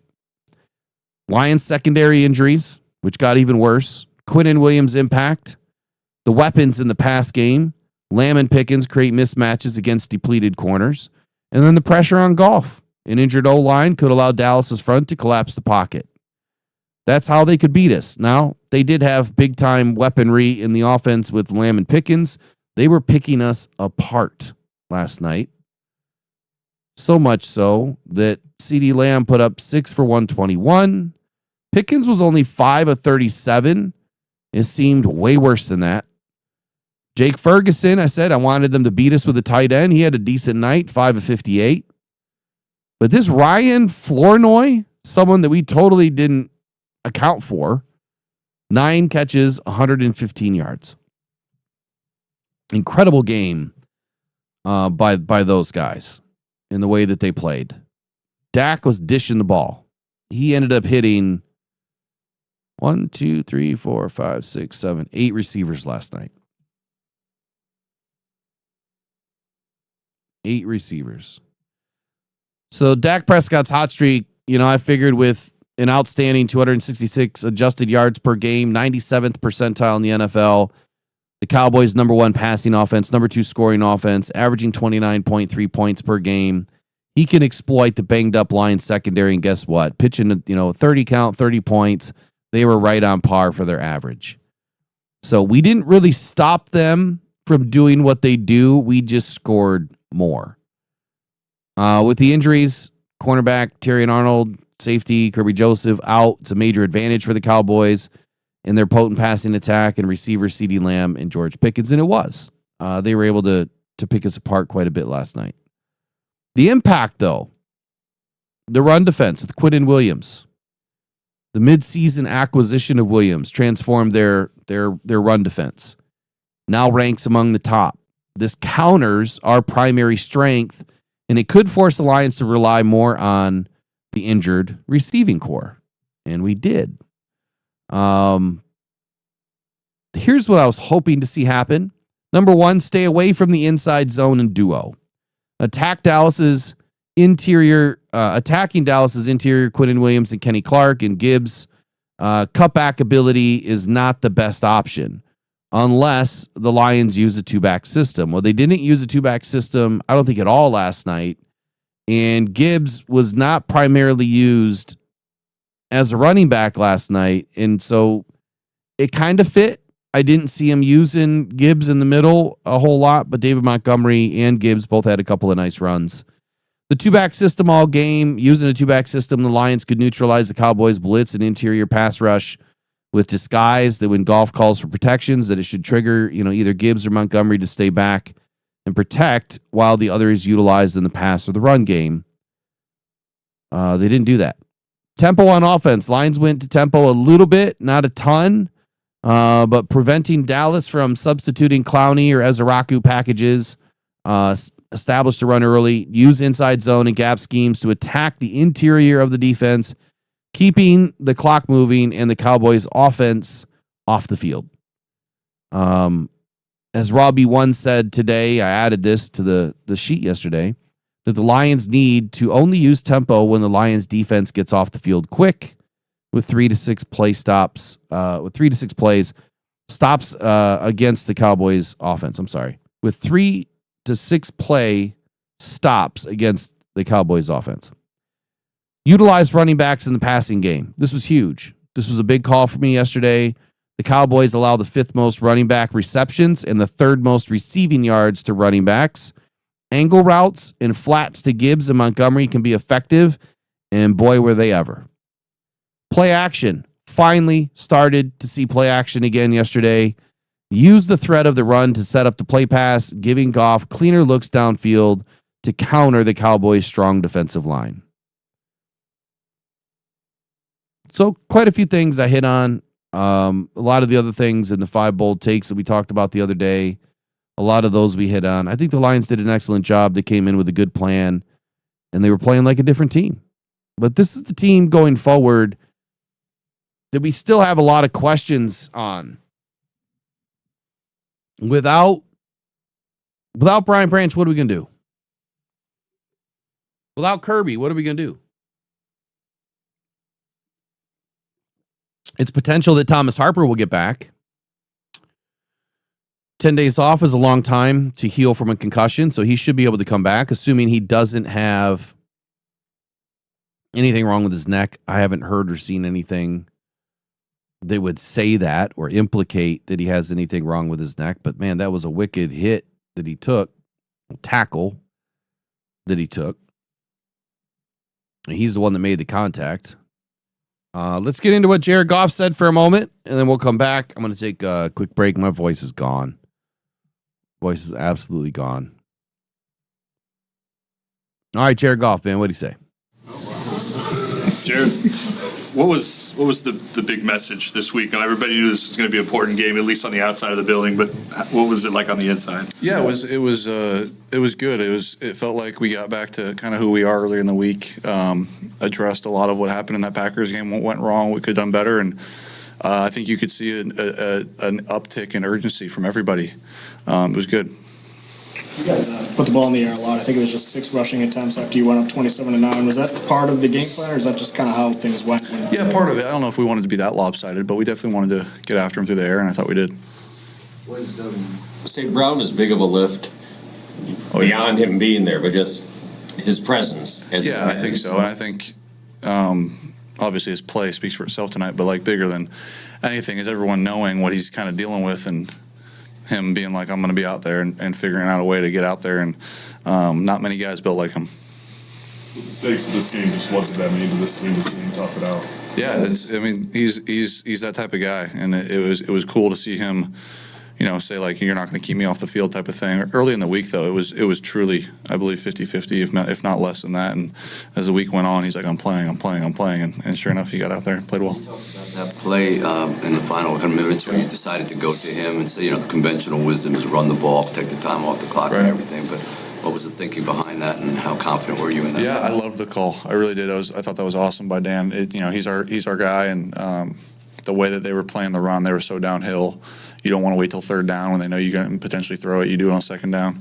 And it was a great call. He's wide open and made a great play. Games and what he's able to do, man, 3 touchdowns. How do you guys, not take him, what he's doing for granted in the grand scheme of just all the records he's breaking, everything he's doing? Yeah. Just speak about him and that guy. It's hard not to take him for granted. I mean, he's so good every week and does a great job in everything we ask him. I think, we would have probably wanted to get more from him in the run game. There just wasn't much there, but the pass game and him being able to get in the end zone was awesome. And I thought Demo ran incredibly. It complimented him really well, and when he came in, it was really good. As well as Amon-Ra played, as well as Amir, everybody. But it seemed like every catch Jameson had was a drive extender. Yeah. His evolution, how much are you looking for him in those plays? Awesome. It's awesome. It really is. He's becoming that player we always knew he could be over the course of this season. He's as reliable as a guy as I've ever played with at this point. Third down, fourth down, don't matter. He'll make the play. He'll show up. He's an energy guy. He's a juice guy. He's confident right now. He's on his details. He's doing everything right. It's awesome. Another new offensive line combination today. Maybe a little bit of a rough start for them, but it seems like protection was pretty darn good there in the second half. They settled in really nicely. I know they were playing around the left guard there with Clone and Frazier, but both guys, they settled in nicely. There were some mistakes, certainly, that want to be cleaned up, but for the most part, did a good job. Jared, You guys never, at least for 3 years, lose back-to-back games, and I think that's not by coincidence. Is it the uptick in urgency you mentioned? Is it just by happenstance? I think it is a kind of culmination of who we are. I don't think that happens on accident. I think it was 15 times now in a row. That's happened. I don't think it happens on accident, and it's who we are. It's what we believe in. I think when those losses happen, they suck, but we must do as good a job as any team of learning from that and coming back the next week and putting our head down. There's a debate online right now about the end of the first half play to Tesla, where you kind of had him open there, but some people think you were throwing it out of bounds on purpose, and then other people think maybe you overthrew it. Was there too much mustard on that one? Who's debating? Like people on Twitter? So if I could have had like a split second longer, I would have thrown him a touchdown. I just wanted to get rid of the ball at that point. I didn't want to take a sack. I wanted it back when I got to the sideline to be able to put it out there. I was just throwing it a him or nobody ball, ended up being out of bounds. But I would have liked to put that in the end zone. To beat the Cowboys, you guys been out there the last 3 seasons just to actually get them here at home in Detroit. Okay, so I'm going to pause it right there because when I broke that play down just a little while ago, it's exactly what I saw, what he said. It was like a little bit outside. It was almost there. And how amazing Tesla was with his body control, being able to reel that ball in and almost get a touchdown out of that. Not going through the tape and seeing what pressure Goff was under, not listening to Jared Goff yet. Watching that play happen live and then watching the replay in the stands and watching the replay on Prime on my phone. I don't know how anyone could debate whether it was a bad throw or too much heat on it or whatever. You got to have a lot of heat when you're throwing the ball that far and you're trying to put it in that area. It's the him or nobody ball, right? That's exactly what I thought it was too. It was going to Tesla or no one at all. You put that ball lower, more inside, that's picked off. So it was a great ball by Jared. I don't know why people got to pick on Jared so much, man. I mean, this guy is a gunslinger without a giant rocket for an arm. He's very unassuming. Jared Goff he looks like a slender guy, just an average Joe. If you met him in Home Depot, you probably wouldn't think he played football. But man, he's a different dude. He's a different breed, and he plays incredibly well. And he puts it all on the line too. And I'm glad that he was just trying to get rid of the ball as opposed to taking a sack too. How was that for you guys? It was great. It was great. I thought our fans showed up. It was awesome. It really was. Being able to beat them. They're as hot as a team as there is in our league right now, and maybe we can become that right now. I know this is not really the position you guys want to be in with some of these losses, but is there Say that something? again, I'm sorry? I know this isn't really the position you guys want to be in with some of these losses, but is there something about having your backs to the wall, about every game being a big game, that has a way of elevating the intensity and bringing out the best in guys? Sure, I think so. Yeah, I think it does, and I think, if we do this correctly over this last little stretch of the season, we want to kind of be doing this right now. Like, okay, we just scored 44. Our defense played well. We, won that game. We want to kind of be on this up ramp by the time we hit the playoffs, where we're this dangerous team who can kind of go toe to toe with anybody, and that's what you want. And we're right there. Yeah, if we're able to, win one at a time, who knows what can happen? There's plenty of games left, and we're playing well. But sorry, to answer your question, yes, it does uptick things a little bit and gives us a little bit more motivation.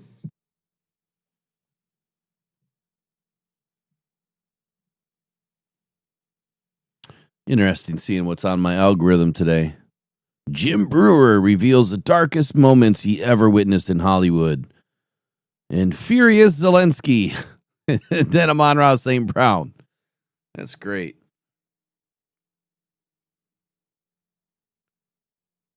Looks like I got some fun stuff to watch later. Mods, I just sent a message in. I don't even know where to go with that. There wasn't enough info from Jared in this post-game press conference, at least this part of it, at least this clipped part of it. I don't know if it was a little bit longer. I had an issue last night, and I got to ask you guys a question. I went to YouTube to look for the post-game press conference as we were driving to the hotel, and I couldn't find it anywhere. And then I hopped on Twitter real quick to check on something, and I saw the Lions page, and I saw the post-game press conference playing. I'm like, I've never seen it on Twitter, ever. And when you click it, it said YouTube. And when you click it, it brought you to YouTube. But if you go to YouTube and you go under live or home or anything, it was not there. Did anyone else have that problem? Or was it just me? I did not see it anywhere last night other than Twitter. But Twitter it made no sense to me. Like, I get it when you're streaming in multiple different places, I don't get it. I honestly, I don't get it.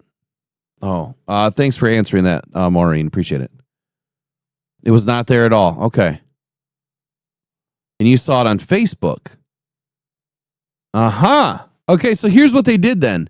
So they probably created it on YouTube and then shared the link to YouTube and Facebook, or to Twitter and Facebook, but didn't actually play it live on YouTube.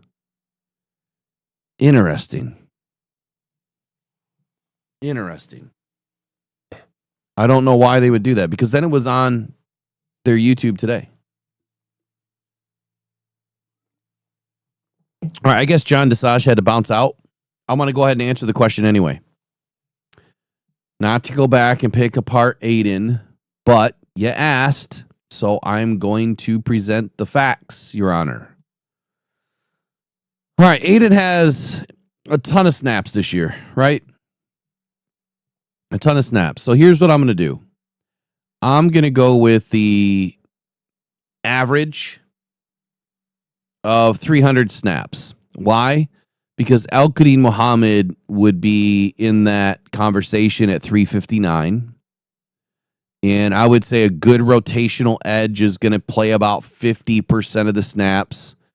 And so if there's about 750, per team, 800 per team, 350 is probably a good number. So I'll go 325. We'll go 325 for snaps. So that'll slim down to some of the better edge in the league. At least your first starters and maybe one rotational guy. So the question was, I want to know about missed tackle rates on all the other edge, because Aiden has a ton of missed tackles. You're not going to like this at all. Okay? Greg Rousseau, 2.9% missed tackle rate. I'm going to save the percentage. It's too many words right now. I'm just going to tell you what it is. George Rasau, 2.9. George Karlaftis, 3. Deo Odeingbo, 5.6. Myles Garrett, 6.5. Josh Sweat, 6.7. Jalon Walker, 6.9.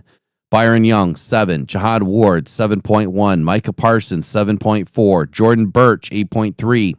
Anthony Nelson, 9.4. Boye Mafe, 10.0. Michael Williams, 10.0. Cameron Jordan, 10.3. Malcolm Kuntz, 10.5. Jared Verse, 10.9. Harold Landry, 11.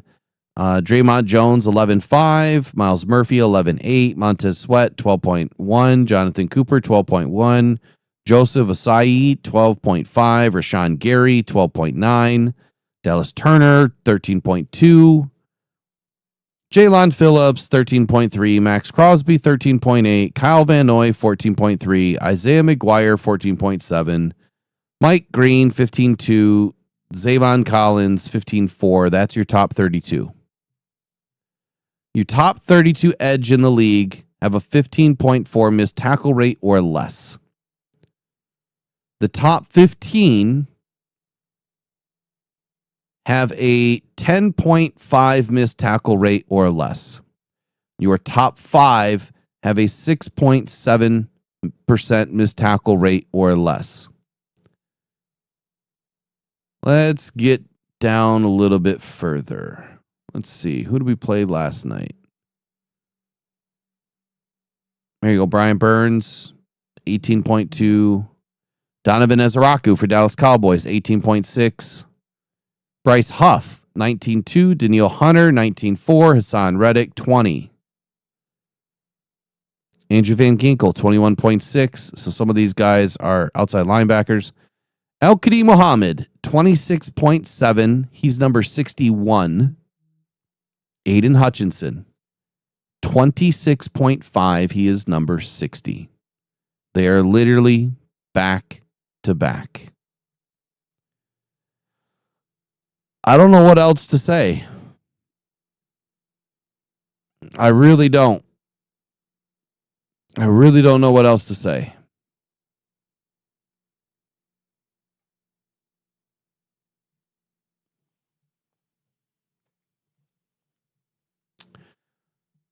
It's not good, right? It's not good. It's not good at all. You know, the only thing that I could say is, you know, is this here's Kayvon Thibodeau. He's at 65, 29.0. I know a lot of people like to compare him and Jalon Walker and others. Is a scheme? Is the scheme not allowing them to be good tacklers? No. Is it playing too many snaps? Nope. And the reason why I say that is if I go in and I whittle this down by snap count, and I put the heaviest snap counts at the top, and then I look at missed tackle rate,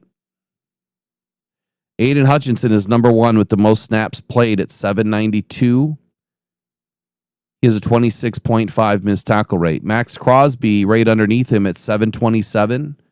His missed tackle rate is half, 13.8. TJ Watt, 17. Brian Burns, 18.2. Jared Verse, 10.9. Abdul Carter, 17.6. Byron Young, 7. Jaylon Phillips, 13.3. Josh Hines Allen, 13.3. Micah Parsons, 7.4. You get the point. Snaps is not the excuse. Scheme's not the excuse. There's no excuse. It's okay. He may not be having his best season. Okay? It's just that simple. He just needs to get better. And he will. If we know anything about Aiden, we know that he won't give up.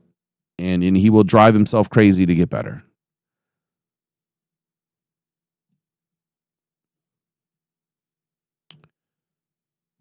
What else do we want to go through today? I'm getting into this one here.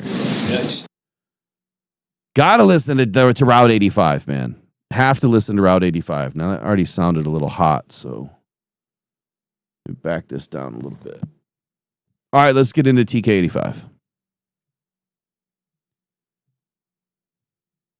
Yeah, just talk about taking advantage of your opportunities. We talked about it a little bit in the locker room last week. When you get that opportunity, just to make the most of it, you've certainly done that the last 2 weeks. How proud of yourself of that fact?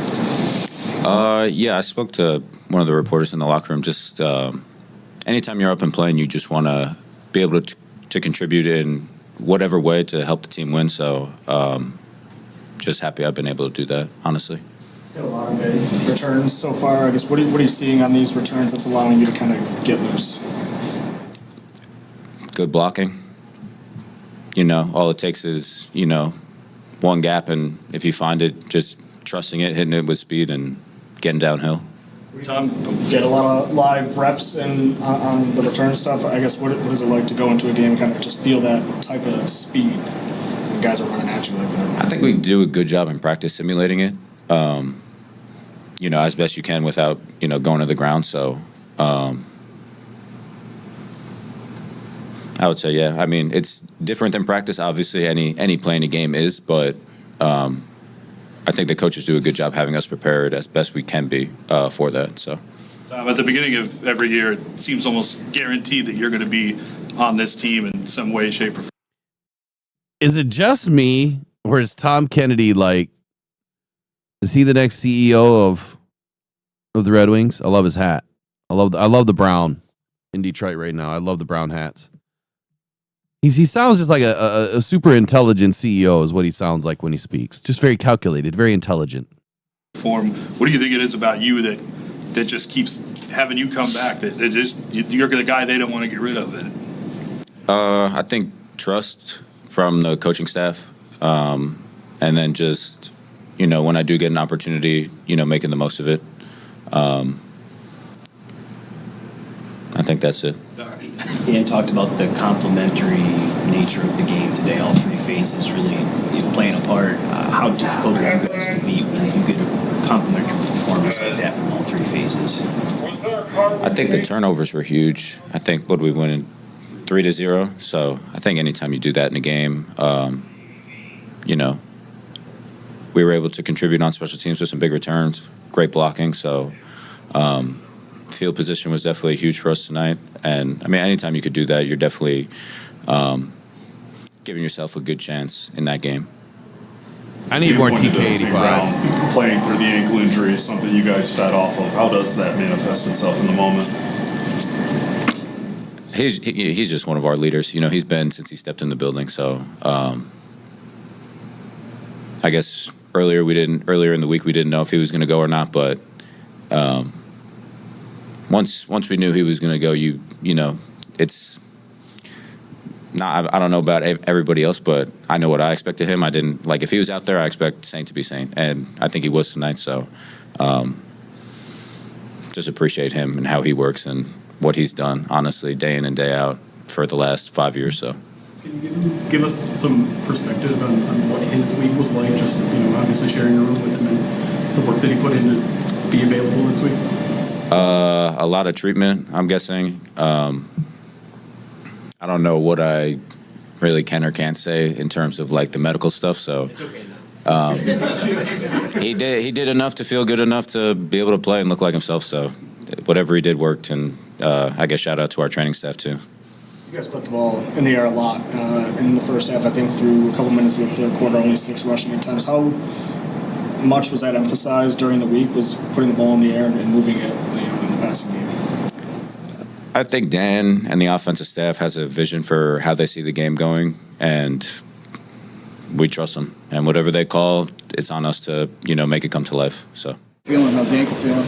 It feels decent. It doesn't feel too bad. Took some medication, so that probably helps. Probably wear off tomorrow morning, but it doesn't feel too bad right now. At what point did you know that you were going to be able to go? I would say I knew for sure the day before, so yesterday. But I had a pretty good feeling the day before that. So. What did it mean to be able to be out there in a game like this with so much on the line and to contribute, and also just to see the offense kind of get right? It meant a lot. And like I said before, for me, it's just no matter what our record was, whether we were undefeated right now or didn't have a win, I was going to do everything to be out there, just to be out there for my guys. Like I said, I feel like availability is your best ability at the end of the day. So my job is to go out there and make plays and be on that field. That's what they pay me to do. So I was going to do whatever it takes to be out there. And with the help of our training staff, they did a great job. I think they're amazing. Got me back. Was working all week trying to get back, and they got me right. I know on the defensive side of the ball, there was a lot of talk about Shep and Dan challenging that unit to get pressure and get turnovers. When they were able to do that and you guys were able to turn that into points, how gratifying is it? It's amazing. Anytime you can turn turnovers into points is big. It's a big swing in this league, especially coming out of half. That was big for us. Barnes gets a pick.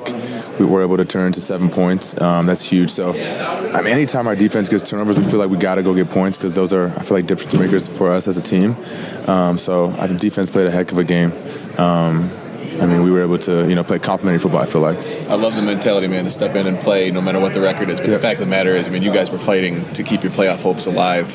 How much did this team need to put a performance like this together to assert to yourself, not to the outside world, but to yourselves that you're capable of this? Yeah, I think this was a big win for us. We've been kind of winning and losing these past, 6-7 weeks. So this was big. This was the first step. Take care of this week. We'll enjoy it for a few days and then, get back next week to a really good opponent, probably maybe one of the best in the league right now, playing really well. So we got another challenge coming up. But for us, man, it's, we feel like we can win every game in this league. It's just a matter of, us putting it all together, playing complimentary football, clean football, executing details. Everything. We just got to put it all together, but this is big for us. So we're seeing a lot of these performances from a team like Jahmyr Gibbs, man. What is it like watching him when he making these moves, man?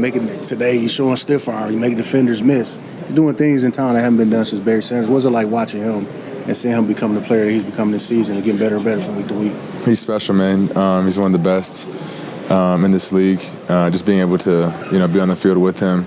You never know what's going to happen, so you always got to make sure you're blocking downfield because it'll look like he's tackling and then he won't be. So he's we're lucky to have him, and I'm happy to be play with him. Did you think you'd be able to do as much as you did when you decided to play today? Did you think? Nah. So after the game, I heard it Thursday. Friday I couldn't walk. I was on crutches.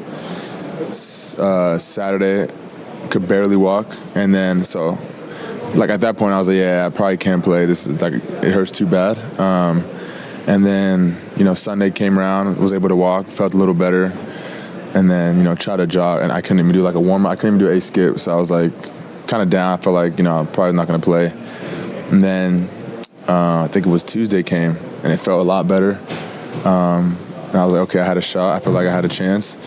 And then Wednesday I was like, okay, I think I can play. Did you do anything on Monday or Tuesday that made that big turnaround? I just rested it, honestly. This type of injuries, you can't really do much. You got to rest it. Like I said, I was in the training room a lot. The training staff did a great job, doing all different type of modalities and things like that. But yeah, Friday after the game, I couldn't move. Did you discuss that the first play would go to you, once you decided to play, just the way it happened. Yeah, it's kind of ironic. Were you happy once you took your first hit and you said, "Oh, it's okay, it works"? Yeah, I was that moment. It was good. I feel like I haven't been out for 4 or 5 weeks. I just played the week before. I just got hurt early, so it was just good to get the ball back in my hands and just get in the rhythm again. Can you speak of that mentality? When do you know you can play through something, and when do you know it's not going to do something that's damaging down the road? Was that something you developed as a child, or what? How do you know when you can't push something and it's not too bad? I don't know. I think everyone has a pain tolerance. Obviously, there's certain ligaments in your body that if you keep playing, you can maybe injure them more. For me, that really wasn't the case with the injury that I had. It was just the pain that I couldn't. It's either can you handle the pain or can you not? And I feel like I have a pretty high pain tolerance. But early in the week, I was tested. I was like, I don't know if I can do this. And then it just got better and better, and then I was able to come out and play. Can you walk us through what you're holding right now?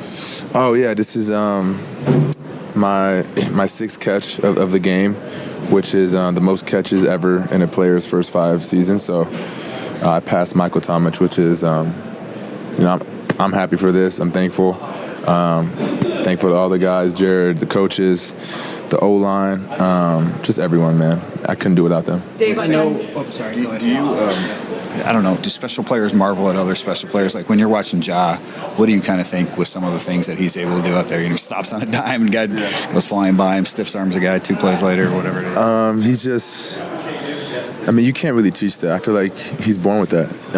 He's gifted, unlike any other. He can wake up out of bed and do that. So he's, like I said, you can't teach that. And at the end of the day, there's a reason why he's so special and that he can do stuff like that, because not everyone can do that. And we all know that, and we understand that, and we try to get him the ball as much as we can, because he's special and he does things like that. And for us, man, as his teammates, we got to make sure we take care of our guys, because if we do, he's liable to pop any run. How do you make sure you replicate this? This is what a lot of people have been waiting for. I'm sure you guys included. All right, quick breakdown before I lose my train of thought and memory here. Look, Saint, I love Saint, but he's like, I took some medication. It's probably gonna wear off tomorrow. Well, I felt great. What kind of medication did you take, Saint? Here I'm thinking, it's probably just a little Toradol, maybe a little prednisone, something like that injected, into the injury space, wherever it would go. Who knows what he took? I don't even know what they're allowed to take, honestly. It's hilarious. Probably gonna wear off tomorrow. Gonna feel it. Saint's hilarious. Man, getting that sixth catch. He knew in the game too. He knew in the game as soon as he caught it. And I read that it was announced, and I think they even said it in the stadium.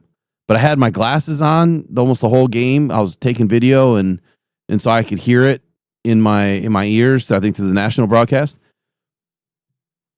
He had that ball, and he was giving it to one of the ball boys. He's like, "Take this, take this." He was not going to let it go, but he's like, "Take this," and so he knew the relevance of that ball and what it meant.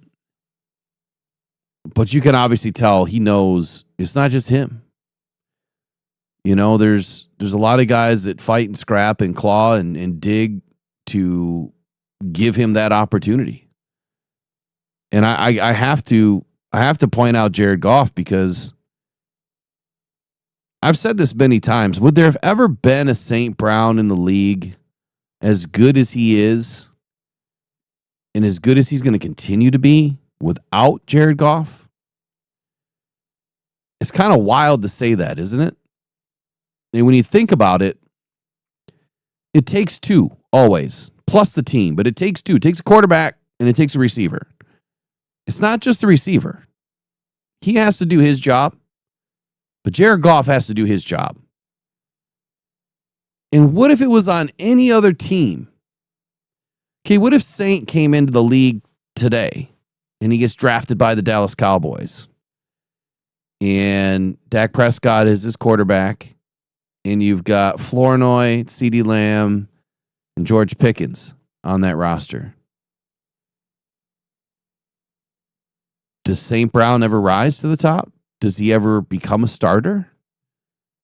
Do we ever hear about him? Think about that. I think every opportunity that's been afforded to Amon-Ra St. Brown has been born out of situation. It was the right place, even though he didn't want to come to Detroit. He's very public about saying that. He never wanted to come to Detroit. Look what Detroit has given him. An opportunity. And that opportunity, he never wanted to relinquish and waste. And he's built it into this empire of St. Brown and who he is today. One of the best wide receivers in the league, and clearly last night, the best wide receiver in their first 5 years. That's pretty freaking impressive, especially when you know that he really didn't start to get worked into the offense till when? Week 8, 9 of 2021?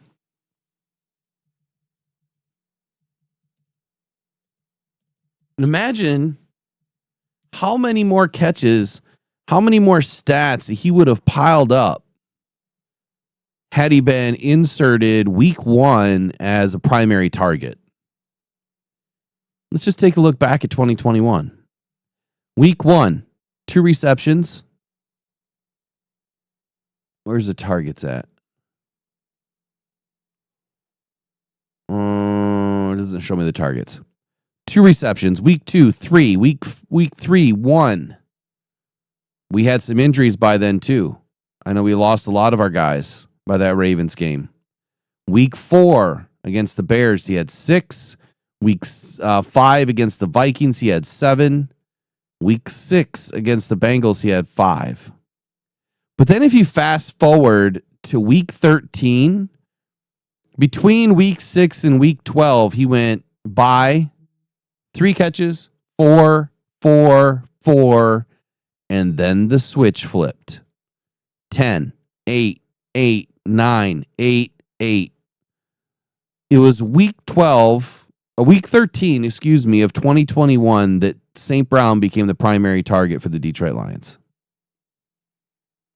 And from that day forward, he never let it go.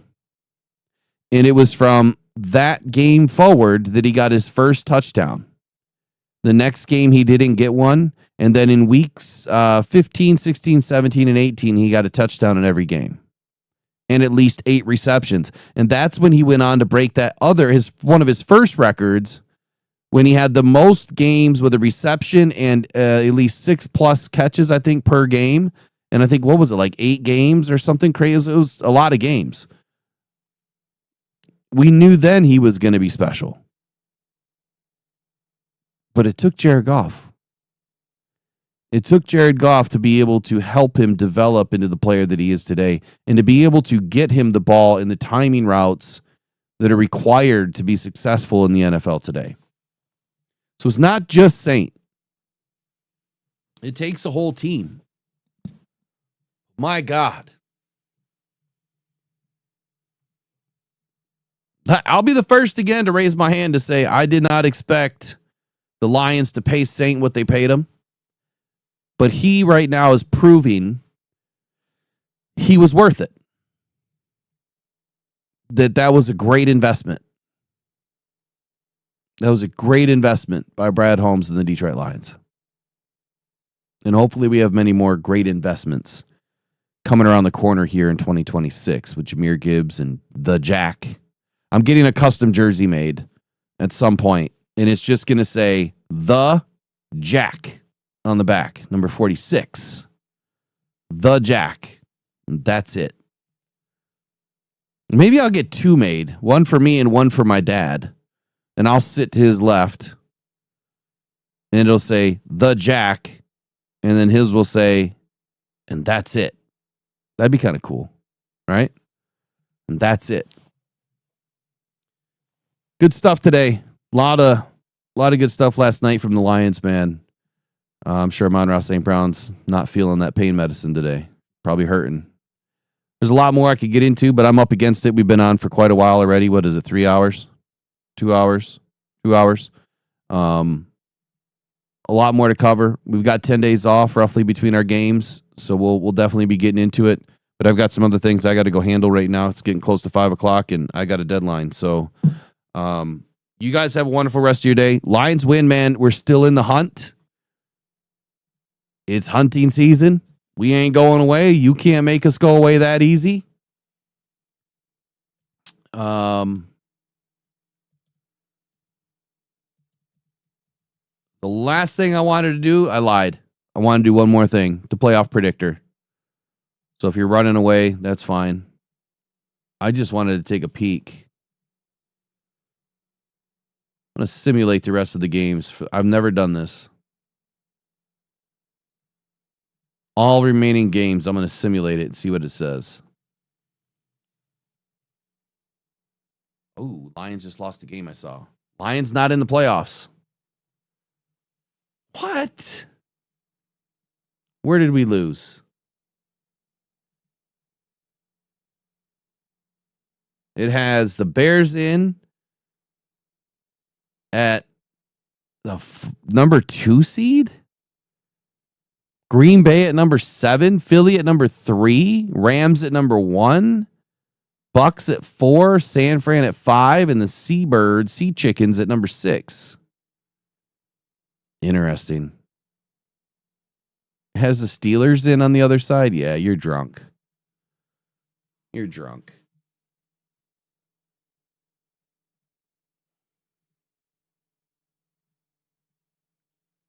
All right, well, I'll play with this later on today. I was just curious what it was going to show. All right, y'all have a wonderful day.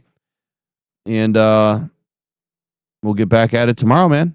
Oh, no, wait, tomorrow's Saturday. Yeah, we'll probably get after it tomorrow. Why not? You guys have a wonderful day. Go on, probably go Detroit Lions. Lions win, taking down the Cowboys in fitting fashion, 44-30. The Lions advance to 8-5, 5-2 at home.